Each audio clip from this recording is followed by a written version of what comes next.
Aujourd'hui, on va parler de Chainsaw Man chez Kazé.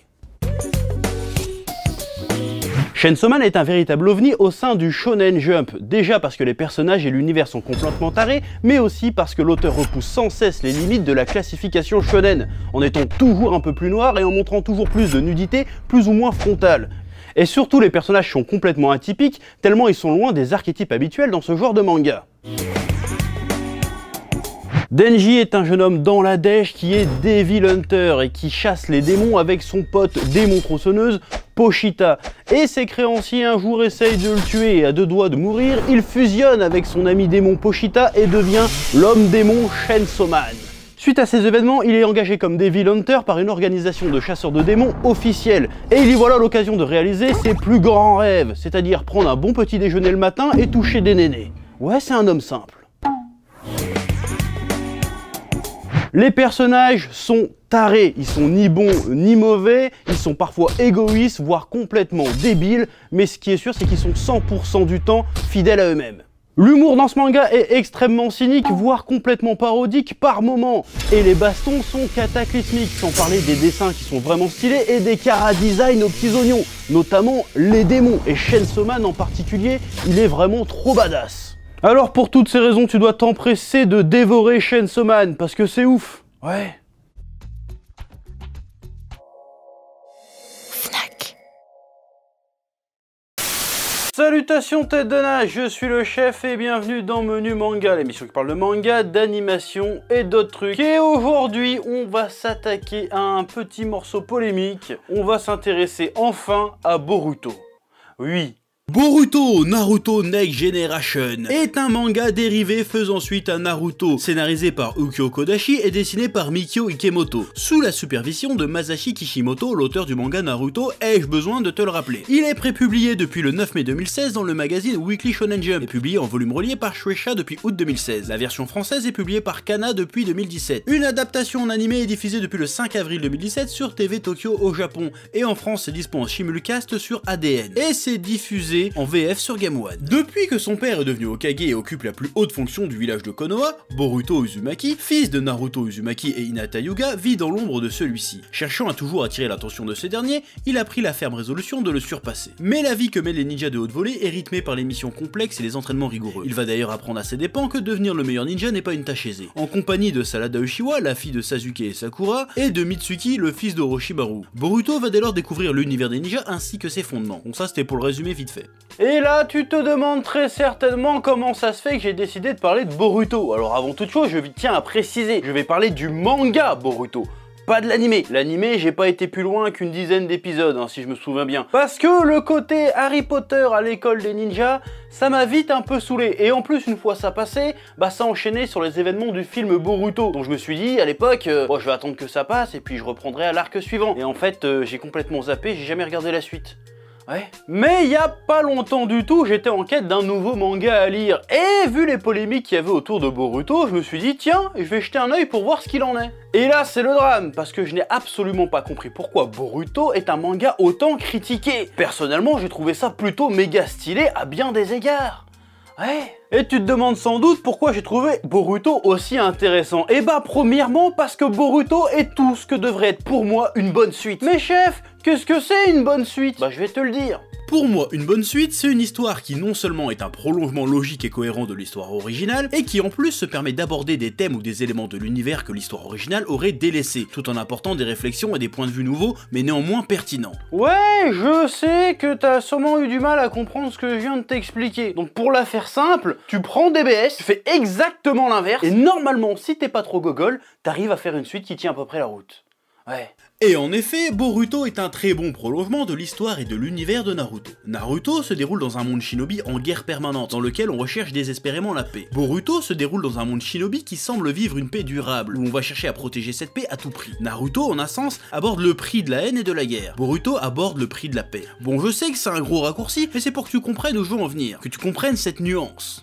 Parce que c'est cette nuance qui va être très importante dans le développement de Boruto. En effet, dans Boruto, on aurait pu se contenter de faire un ersatz de Naruto avec la même gueule, les mêmes techniques, les mêmes ambitions, les mêmes problèmes. Or, dans Boruto, Boruto a peut-être la même gueule et les mêmes techniques, mais il n'a pas les mêmes ambitions et les mêmes problématiques que son illustre paternel. Alors que Naruto était orphelin, solitaire et rejeté de tous sans aucune connaissance de ses origines, qui a dû batailler sans relâche pour accomplir ses rêves et être enfin reconnu de tous, Boruto a grandi dans une famille aimante et n'a jamais eu à gagner l'approbation du village, ni même connu le sentiment d'exclusion. Cette différence fondamentale va permettre au manga d'aborder différents sujets, certains dans la continuité du manga Naruto mais néanmoins nouveaux, et d'autres seront des sujets directement tirés du manga d'origine présentés d'un angle différent. Premièrement, le manga va aborder au travers de Boruto la notion d'identité. Pour continuer la comparaison avec son daron, Naruto a dû se démerder seul pour se défaire d'une image très négative vis-à-vis des autres. Boruto cherche à se défaire de l'aura de son père, qui lui octroie un statut privilégié. L'un a dû se forger une identité de zéro, alors que l'autre en a une toute faite duquel il doit se sortir, en prenant son indépendance. Encore une fois, je résume, cette thématique de l'identité est centrale dans le manga Naruto. Deuxièmement, Boruto va aborder un thème qui n'a été que très légèrement effleuré dans Naruto,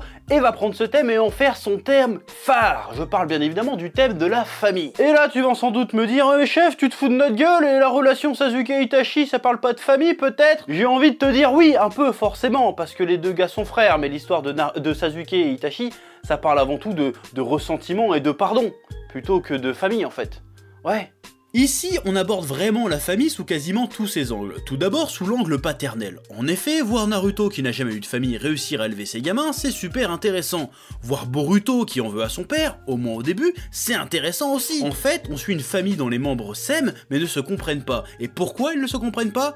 Parce que, comme je le disais, ils viennent de milieux totalement différents. Naruto, qui est parvenu à se faire accepter du monde entier, a pourtant du mal à se faire accepter par son propre fils. C'est génial comme histoire à exploiter. Ça aborde aussi la famille sous l'angle fraternel, et étonnamment, je n'évoque pas ici la relation entre Boruto et sa sœur, mais la relation entre Boruto et Kawaki. Alors je ne vais pas spécialement rentrer dans les détails pour ne pas spoiler ceux qui ne lisent pas encore le manga, mais je te rassure, c'est pas un délire de fils caché de Naruto, hein, calme-toi. L'histoire de Kawaki et sa relation avec la famille Uzumaki est super intéressante. Ça permet de poser la question, c'est quoi une famille? Est-ce que c'est juste une histoire de sang, d'héritage, ou bien est-ce qu'on peut la choisir? Vaste question. C'est aussi brillant quand on regarde la place de Kawaki au milieu de la relation Boruto-Naruto. Naruto se reconnaît vachement en Kawaki, car il a un passé teinté de tristesse et de solitude, très similaire à celui de Naruto. Kawaki, c'est un peu ce qu'aurait pu être Naruto s'il avait mal tourné, ouais, un peu comme Nagato. Je trouve ça bien foutu parce que pas mal de mangas se seraient très certainement contentés de faire de Boruto un ersatz de Naruto, mais en incluant un perso comme Kawaki, on marque très nettement la différence de personnalité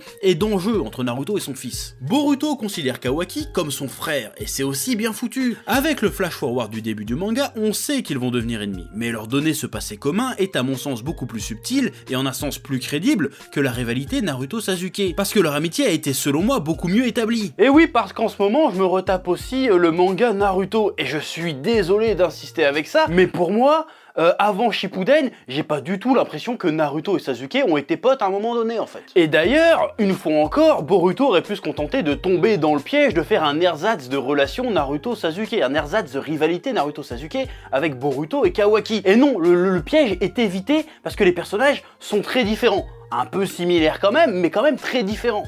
Différent parce que Boruto n'a rien à prouver à Kawaki. Boruto n'est pas son père qui est passé de loser à winner. Boruto c'est déjà un crack, et Kawaki aussi en fait c'est un crack. Leur rivalité ne va pas être selon moi à qui va être le meilleur shinobi, mais peut-être qui va être le meilleur fils de Naruto. Mais je pense que ça va justement se jouer sur leur vision de la famille. À ce stade on n'en sait encore rien, mais je sens que ça va être un truc dans le genre. Ensuite, comme je le disais, les persos sont un peu similaires à leur aîné dans le sens où Boruto serait un Sasuke qui n'aurait jamais perdu sa famille, et Kawaki serait un Naruto qui aurait mal tourné. Bon, je reviens 2 secondes sur ce flash forward du début du manga. En réalité, je trouve ça vachement dommage de nous avoir un petit peu spoilé le fait que Kawaki va devenir méchant. Parce que maintenant, on le sait que leur relation va partir en couille à un moment ou un autre. Et j'aurais vraiment aimé voir ça se développer au fur et à mesure dans le manga. Découvrir qu'il allait devenir méchant. Parce que là, maintenant, on le sait. Donc, il n'y aura plus vraiment la surprise. On sait où ça va.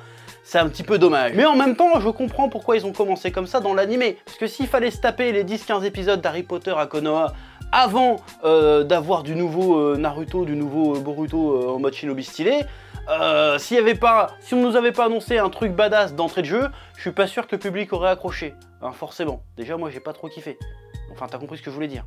Oui. Niveau univers, c'est aussi plutôt stylé, et dans la continuité de la série d'origine. Outre le contexte géopolitique différent, j'ai l'impression qu'on sort plus de Konoha, ou en tout cas qu'on prend plus le temps de nous décrire le monde en dehors de Konoha. Et même en dehors du monde shinobi, et ça c'est cool. De plus, on enrichit la mythologie avec notamment le peuple de Kaguya, dont on nous donne un début d'explication sur l'origine, qui rajoute un côté cosmique assez inattendu dans l'univers Naruto. Autre point intéressant, le gap technologique entre cette nouvelle génération et la première. Et vas-y que je te balance des armes technologiques du turfu et carrément des ninjas cyborgs. J'ai vu pas mal de gens se plaindre que cette idée de technologie dans Naruto était à chier, parce que ça casse le concept de ninja traditionnel dans Naruto. Mais tu t'es jamais dit que c'était justement le propos, peut-être? Je te l'ai déjà dit au début de vidéo.